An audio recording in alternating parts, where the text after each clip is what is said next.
seems to be no way. He works in ways we cannot see. He will make a way for me. He will be my guide. Hold me closely to His side. With love and strength for each new day, He will make a way.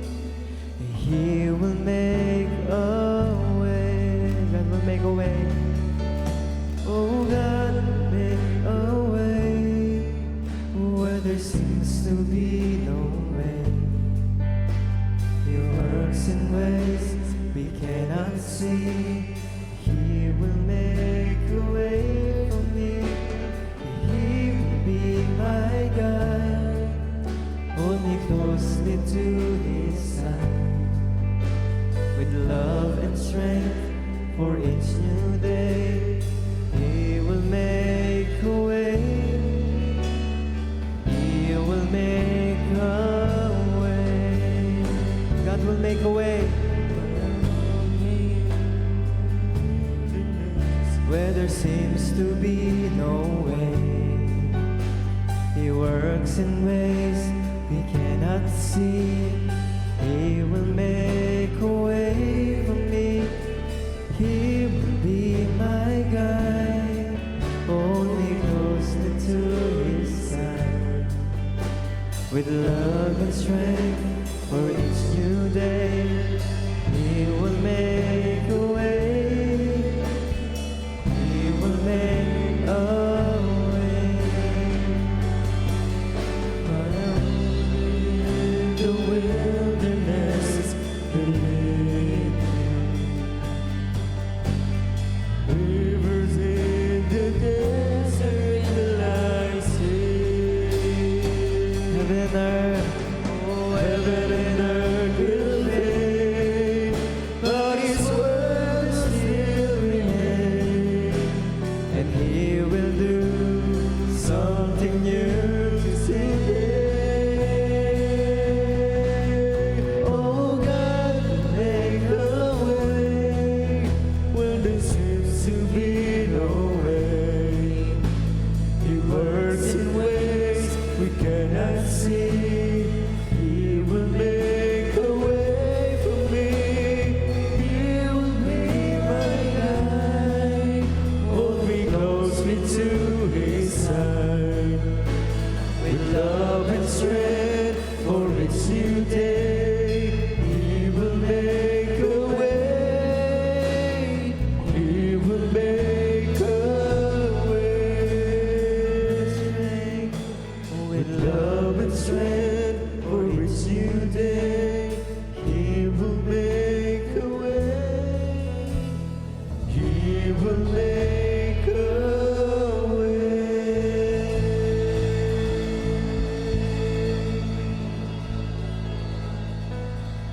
Amen. Minsan pa po palakpakan tayo pagkikata mong Diyos. Hallelujah.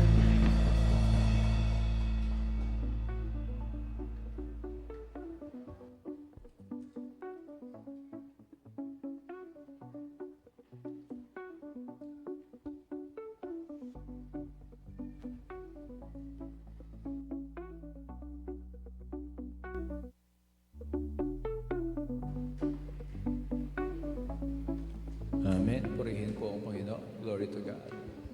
Ayan. Napakasarap pong magpuri sa Panginoon. Amen.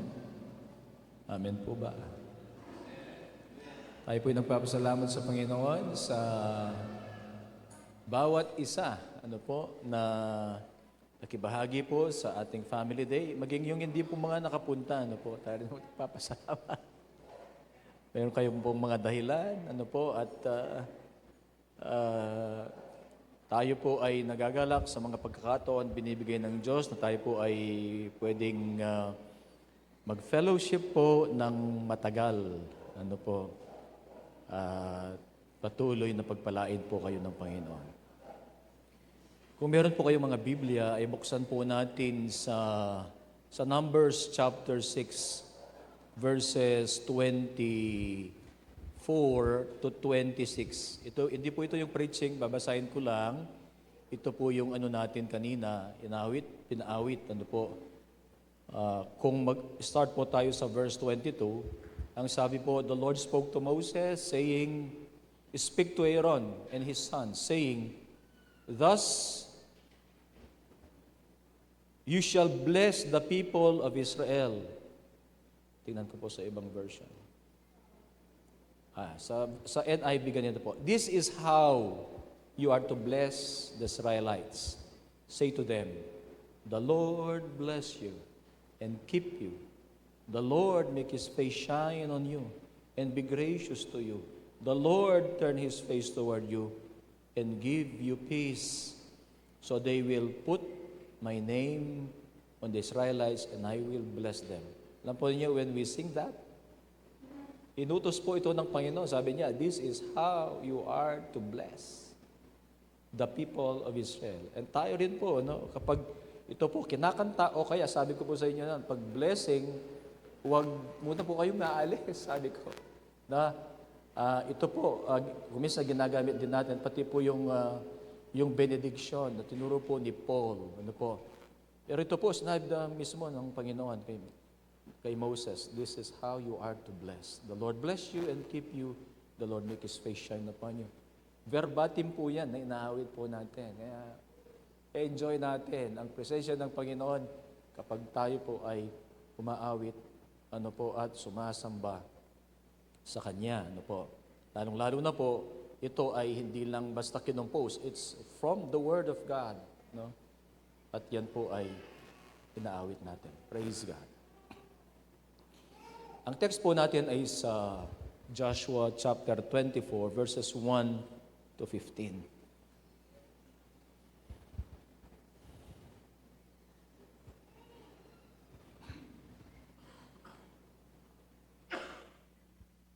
Pasensya na po kayo. Di pa naalis ang aking ubo. Joshua chapter 24, verses 1 up to 15. Then Joshua assembled all the tribes of Israel at Shechem. He summoned the elders, leaders, judges, and officials of Israel, and they presented themselves before God. Joshua said to all the people, this is what the Lord, the God of Israel, says. Long ago, your ancestors, including Terah, the father of Abraham and Nahor, lived beyond the Euphrates River and worshipped other gods. But I took your father Abraham from the land beyond the Euphrates and led him throughout Canaan and gave him many descendants. I gave him Isaac, and to Isaac I gave Jacob and Esau. I assigned the hill country of Seir to Esau, but Jacob and his family went down to Egypt.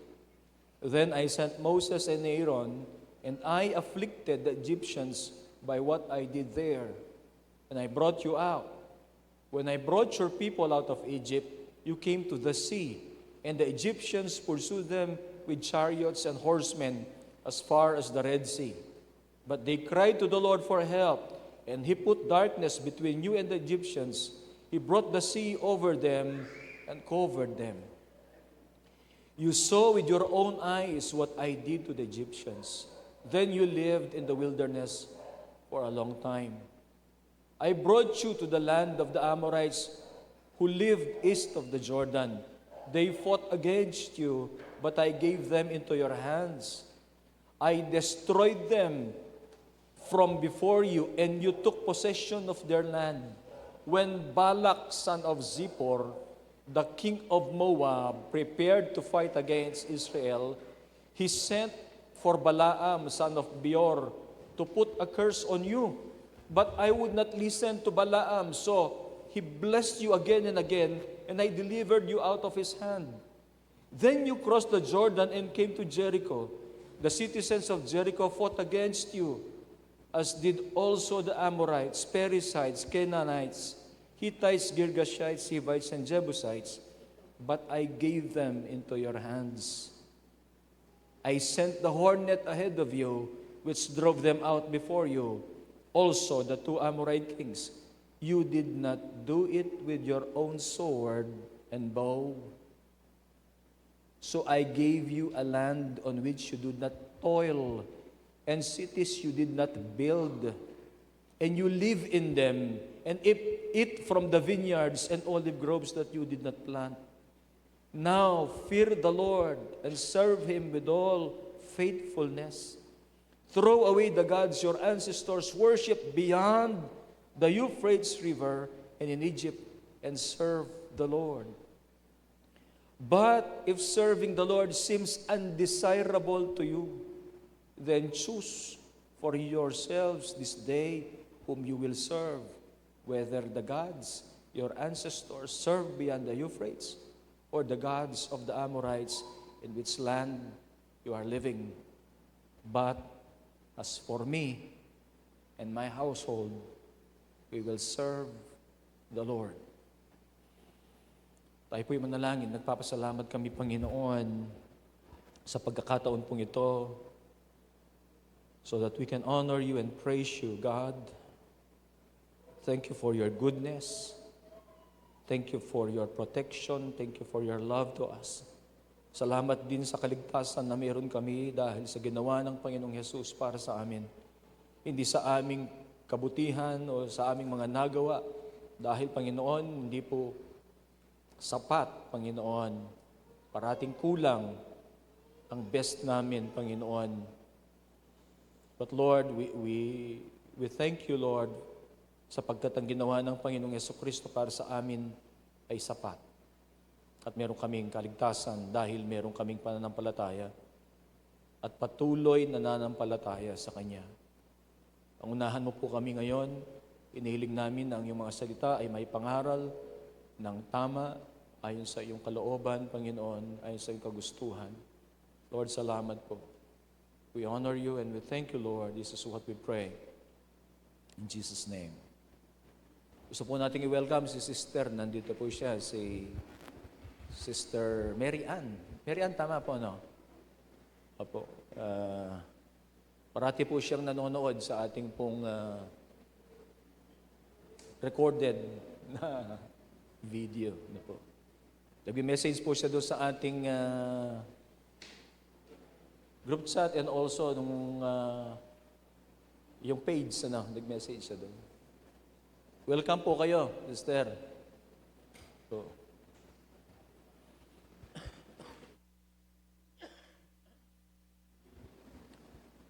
ang text po ng ating,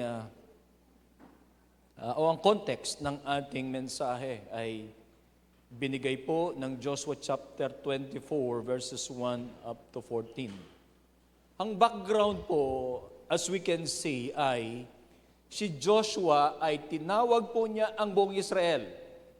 Tandaan po natin na si Joshua ay hindi lamang po siya parang mayor. Siya po ay leader ng isang bansa. Marami po ito. Imagine po natin, when the word of God said, then Joshua assembled all the tribes of Israel at Shechem. He summoned the elders, leaders, judges, and officials of Israel, and they presented themselves before God. So, lahat po. No? All the tribes. Tapos, yung mga leaders, judges, etc. Sila po. Ano po? Ang point po dyan ay, ni-remind po ni Joshua ang mga tao, ang Israel, ang buong bansa, ang buong bayan ng Israel, of the faithfulness of God from Abraham to the promised land. Kasi po ang kanilang istorya ay mag-uumpisa doon po sa kanilang ninuno na si Abraham. No po? Kasi ang tinawag po ng Panginoon out of the land of Ur, base po sa Genesis, ay tinawag po niya si Abraham. Doon po nanggaling ang kanilang lahi. Kaya mas maintindihan natin, bakit kay Abraham lang? Sapagkat tinitrace po niya, no, yung lahi nila. Kasi mga Israelites po ito. No. In-emphasize po ni Joshua ang katapatan ng Panginoon. God has been faithful. He is emphasizing na ang Diyos po ay tapat, at hindi siya magkukulang. Ni-remind po niya ang Israel, the Lord is faithful. The Lord responded doon sa mga challenges po nila.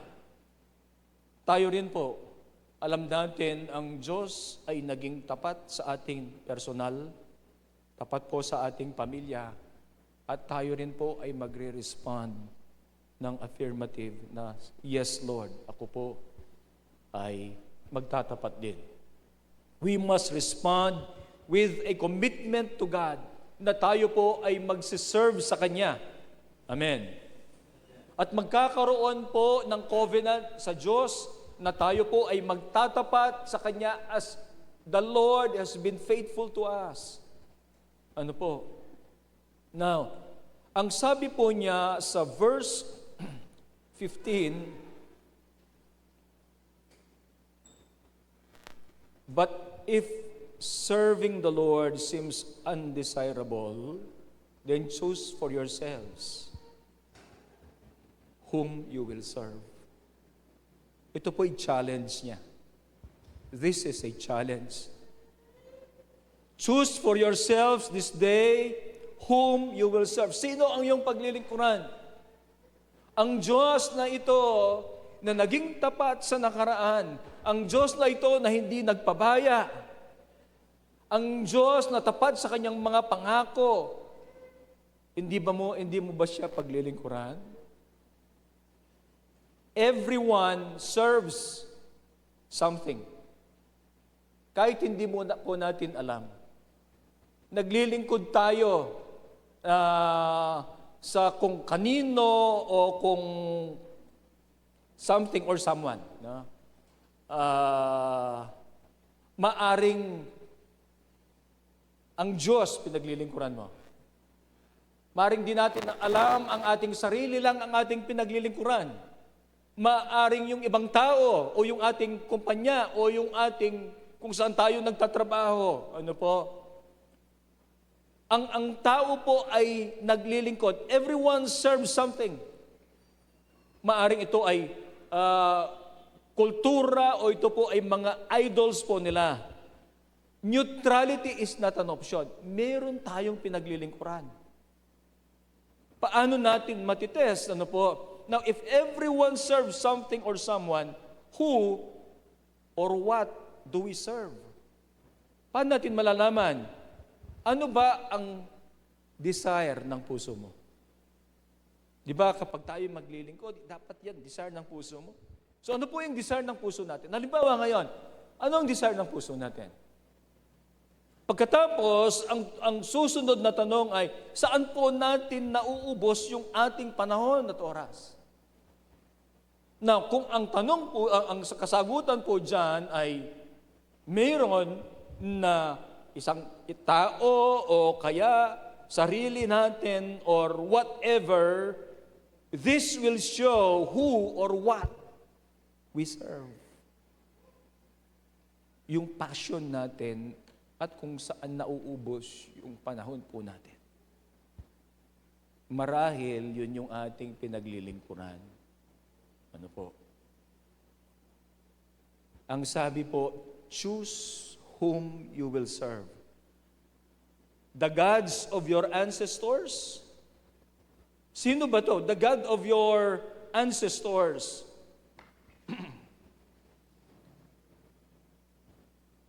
Serve beyond the Euphrates. Yun ba yung mga paglilingkuran mo? Mga nauna, mga pinaglingkuran ng iyong mga ninuno, yun ba ang iyong paglilingkuran? Na kung ititrace po natin yan, ay gods of their ancestors ay ito yung bago po si Abraham. Ito po ay mga traditions po nila without the truth. Kasi ang Diyos po nagpakilala kay Abraham doon po sa Genesis chapter 12.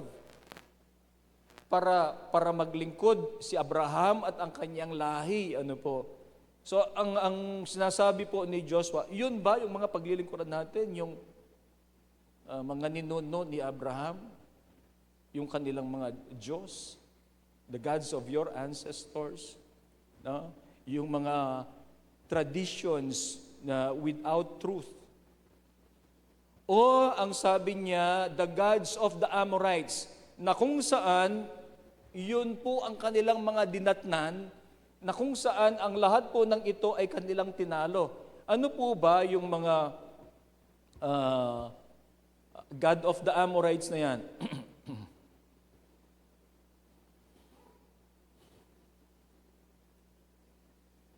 Okay.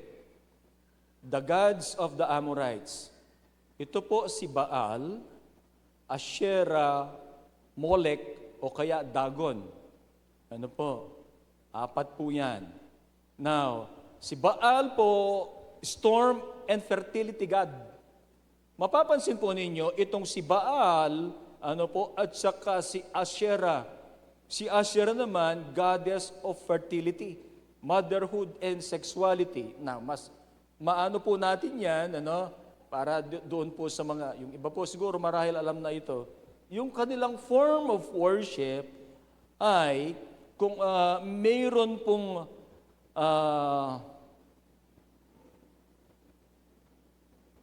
it is tied to economic success, sexuality, and power.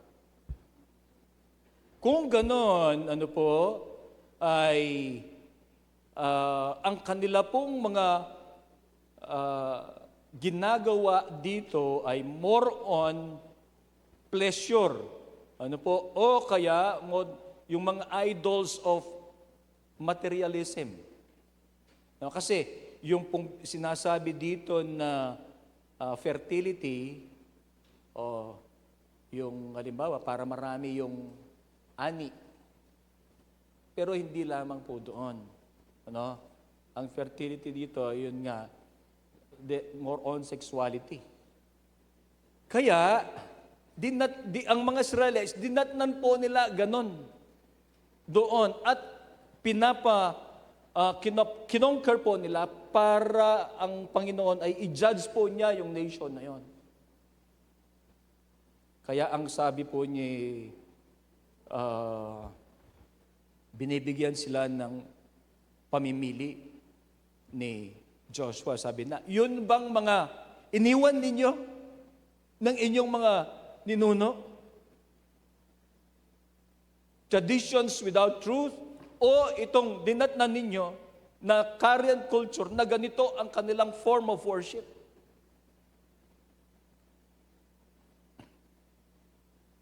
It should be clear to all of us, whom shall we serve?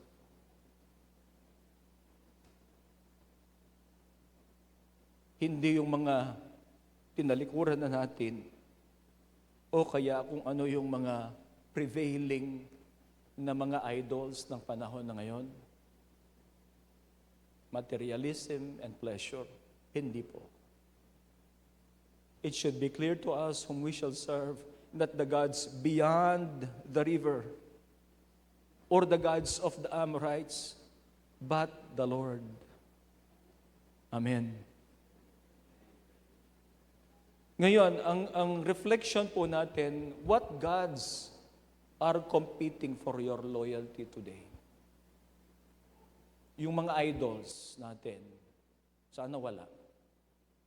May nag-compete sa atin, kumukuha ng ating devotion sa Panginoon, kumukuha ng time natin sa Panginoon. Whom shall we serve? And that is a challenge. Tayo po ay sa bawat araw ay nagdidesisyon, na ang Panginoon ang siyang ating paglingkuran. Kaya mapupunta po tayo sa pangalawa na point natin, the declaration. Ang sabi po, as for me and my house, we will serve the Lord.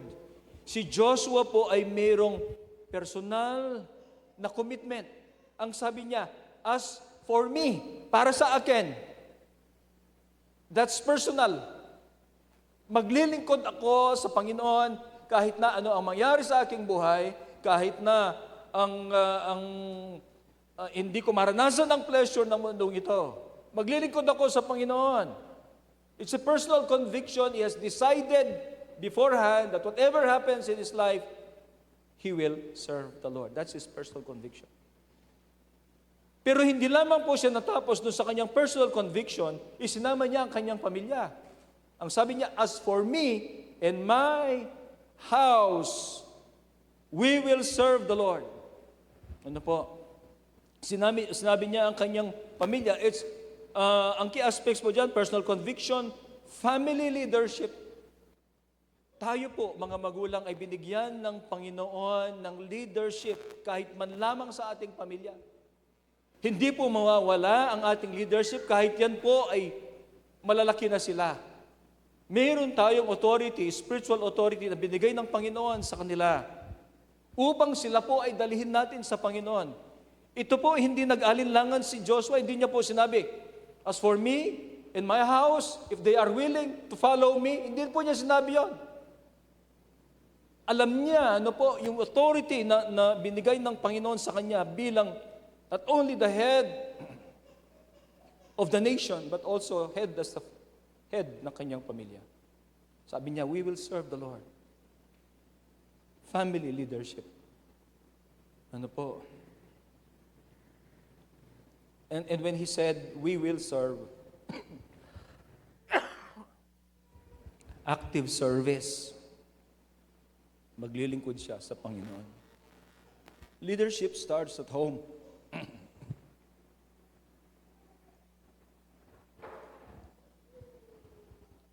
Leadership starts at home. Ang faith po ay hindi lamang po natin sinasabi. Salamat sa Panginoon kasi ang sabi po sa Romans, faith comes hearing and hearing by the word of God. Pero ito po ay mawawalan ng kapangyarihan yung ating sinasabi kapag ito po ay hindi natin ma-model. Lalong-lalo sa ating pamilya. Faith must be modeled, not just spoken. Decided na po si Joshua that he will serve the Lord together with his family. Si Joshua po, alam niya, ano po, kaya nagdesisyon siya na ganito, na patunayan niya ang kabutihan ng Diyos, ang kapangyarihan ng Diyos, ang katapatan ng Diyos. Si Joshua po ay nag-umpisa ang kanyang paglilingkod. Hindi nung tunawag siya ng Panginoon para pangunahan po ang Israel. Siya po ay sumusunod kay Moses.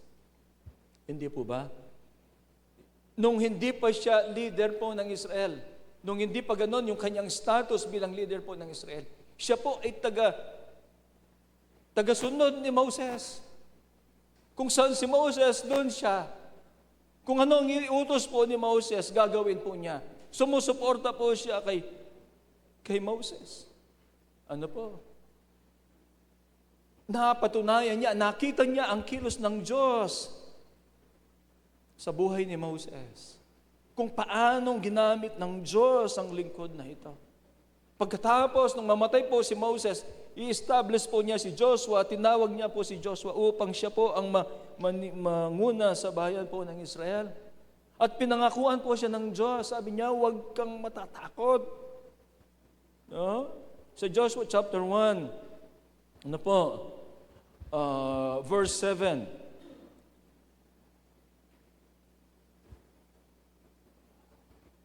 Basahin na po natin sa verse 1. After the death of Moses, the servant of the Lord said to Joshua, son of Nun, ito pong tawag niya, Moses' aide.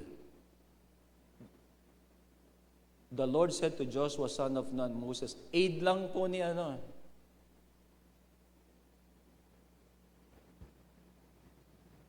Moses, my servant, is dead. Ito pong sinasabi ng Panginoon. Now then, you and all these people get ready to cross the Jordan River into the land I am about to give them, the Israelites. I will give you every place where you set your foot, as I promised Moses. Your territory will extend from the desert to Lebanon, and from the great river, the Euphrates, all the Hittite country, to the Mediterranean Sea in the west. no one will be able to stand against you all the days of your life. As I was with Moses, so I will be with you. I will never leave you nor forsake you. Be strong and courageous, because you will lead these people to inherit the land I swore to their ancestors to give them. Be strong and very courageous. Be very careful to obey all the law my servant Moses gave you. Do not turn from it to the right or to the left. Then you will be successful wherever you go.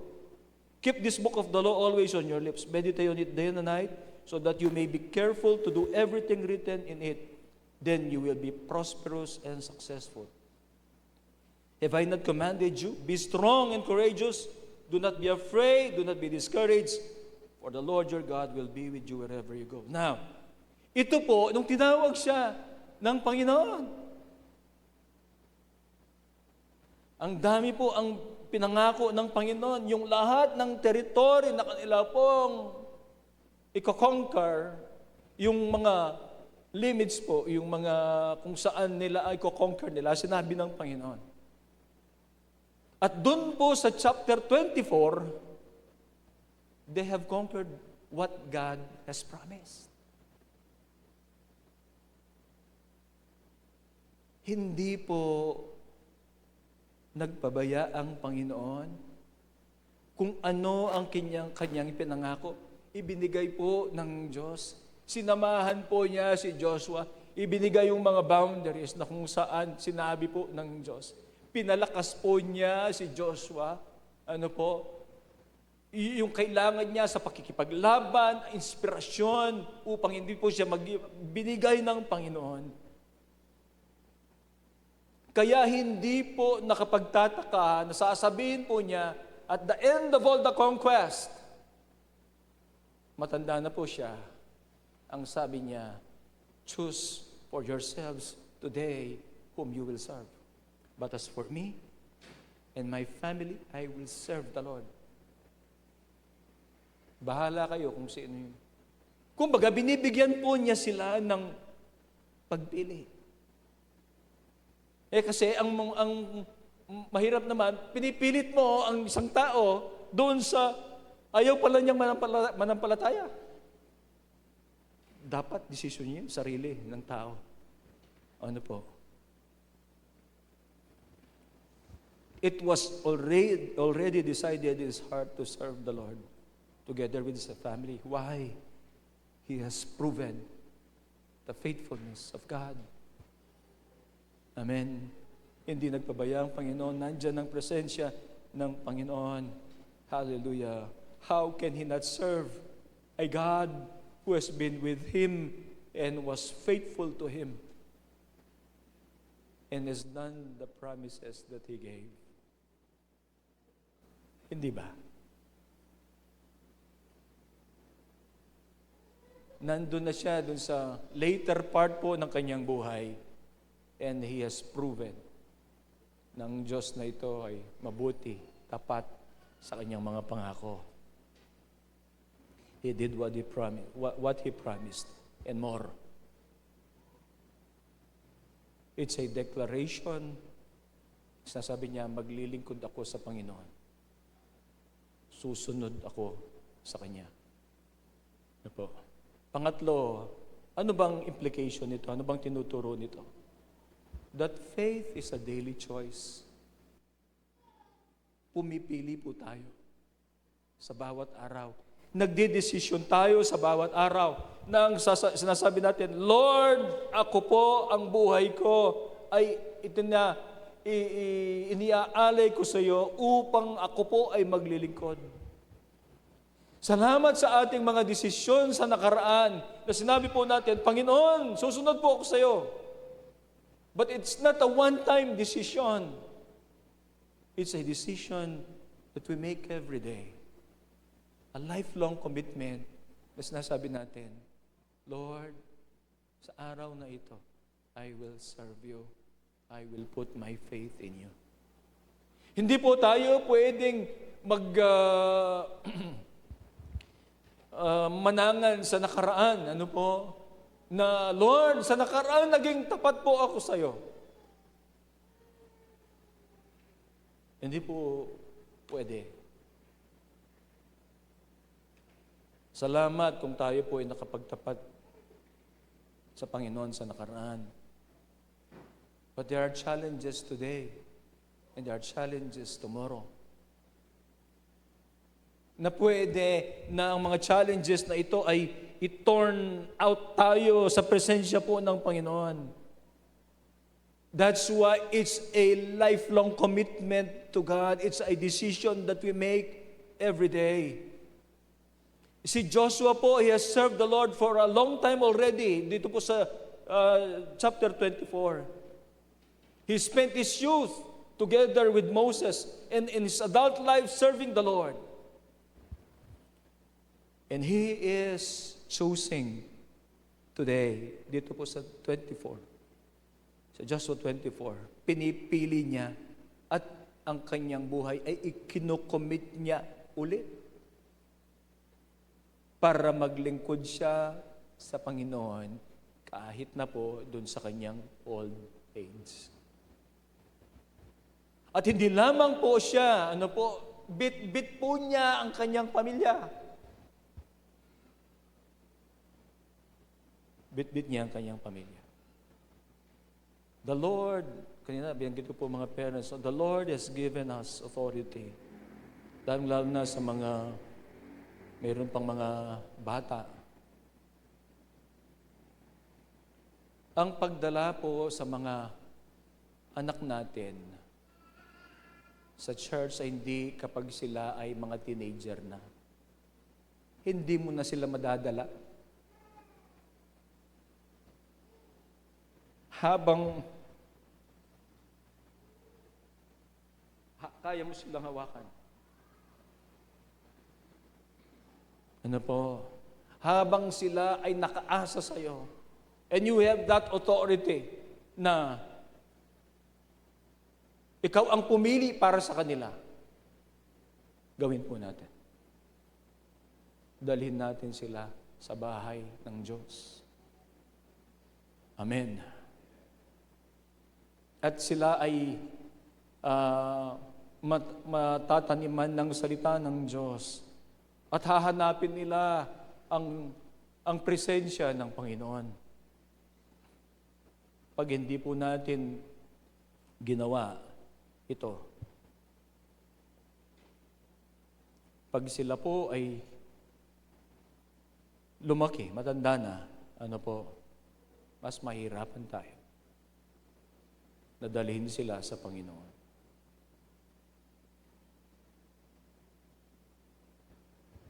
Si Joshua, tangan-tangan po niya, kasama niya ang kanyang pamilya. Makikita po natin na ito ay mayroong family impact. When one person, especially a parent, chooses to serve God, it often sets the tone for the whole family. Of course, general po ito. Bakit? Kasi kung minsan, meron namang decisions yung mga bata. Kahit na lumaki sila sa church, kahit yan ay, they still have their own decisions. But generally speaking, kapag ang isang tao, especially a parent, father or mother, or leader, chooses to serve God, it often sets the tone for the whole family. Susunod po sila.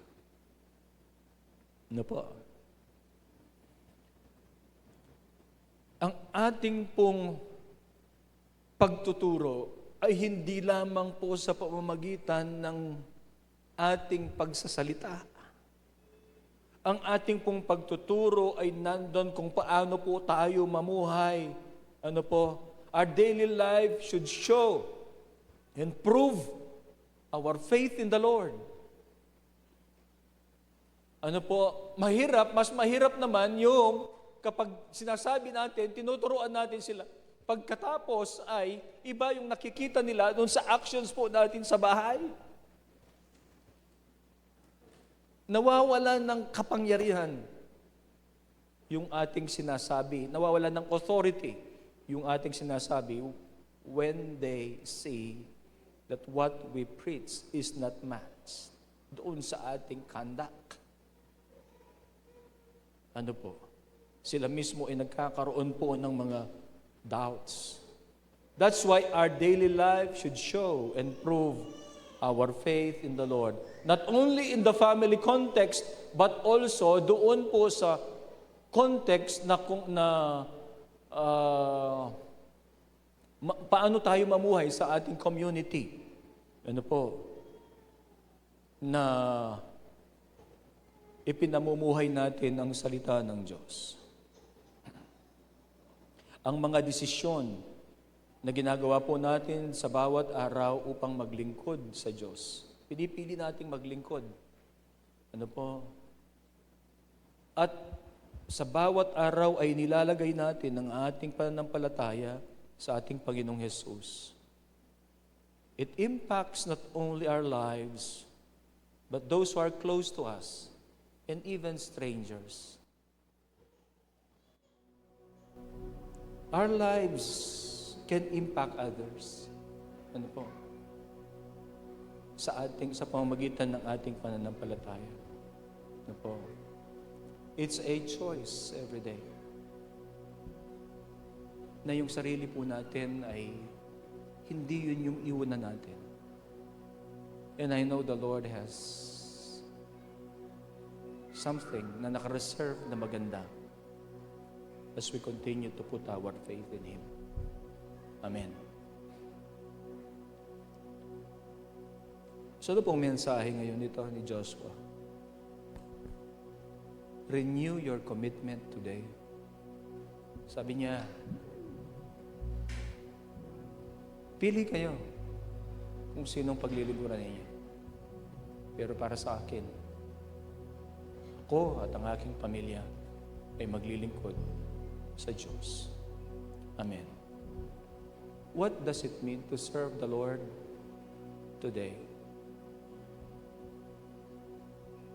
Mayroon pong tawag ang Diyos sa inyo. Mayroon pong mga convictions ang Panginoon sa inyo. Usually alam natin that we serve God in the church. Praise God. Salamat po. Maglingkod tayo. Sama-sama sa church. Pero pagkatapos po natin dito, ano po, naglilingkod din tayo sa Panginoon. Na?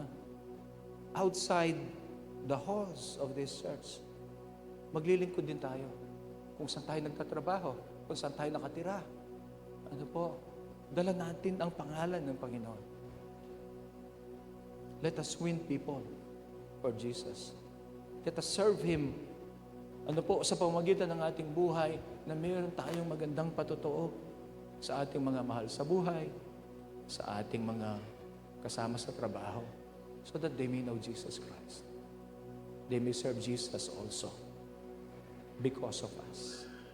Amen. Tayo pong lahat ay tumayo.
my all in all. Christ, my all in all. The joy of my salvation. And this hope will never fail. Heaven is our home. Heaven is our home. Hallelujah. Through every storm, my soul will sing. Jesus is to God be the glory. To God be the glory. Christ is enough for me. Christ is enough for me. Everything I need is in you. Everything I need. Christ is enough. Christ is enough for me. Christ is enough. Christ is enough for me. Everything I need is in you. Everything I need.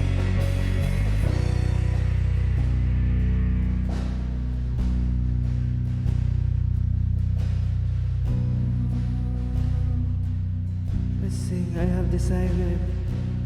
I have decided to follow Jesus.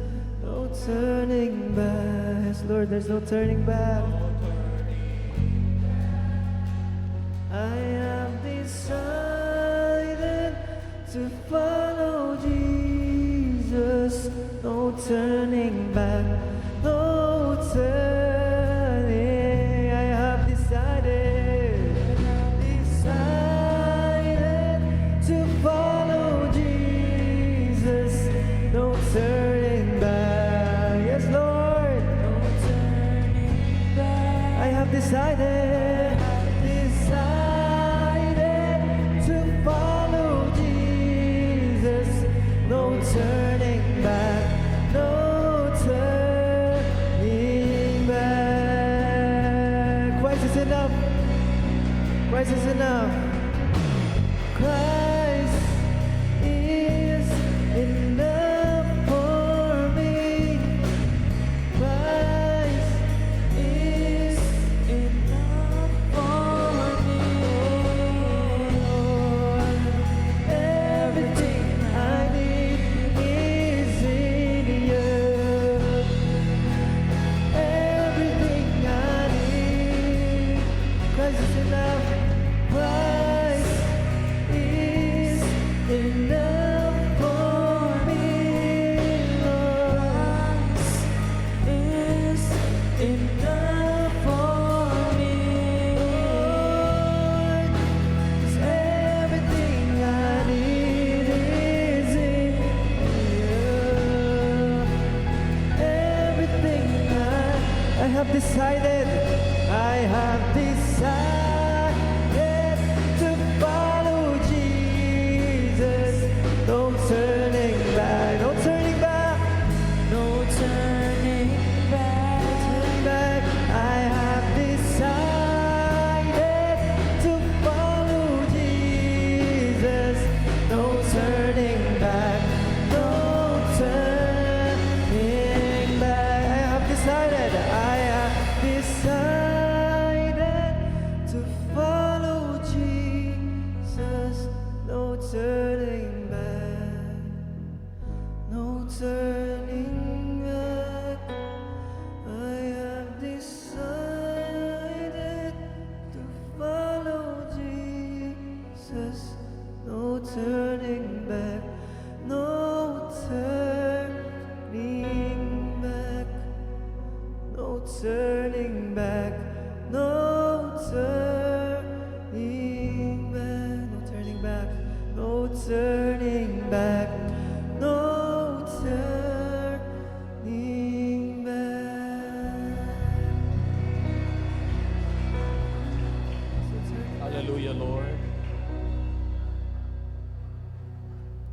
Pasalamat kami, Ginoong Diyos. Nadarala mo kami kareng kalagayan na nung ka rin, magdesisyon kami. At Ginoong Diyos, ing desisyon mi, king bawat aldo,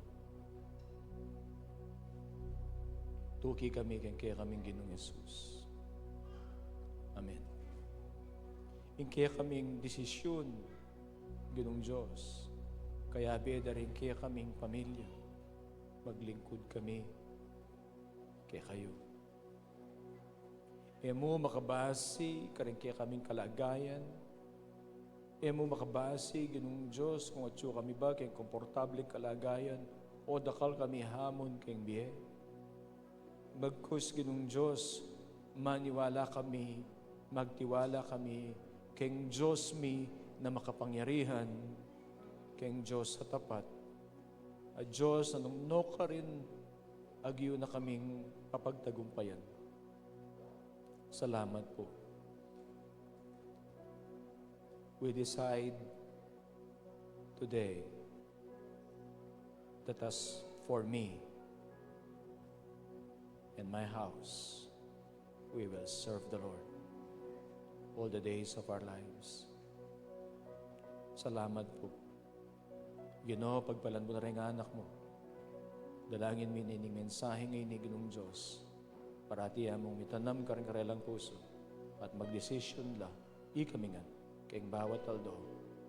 Kitang binye mo pang panahon, natin kami pa. Maglingkod kami. At ibiyemi po yung the best, Ginoo, para kaya kayo. We honor you, Lord, and we thank you. This is what we pray in Jesus' name. Amen. Amen.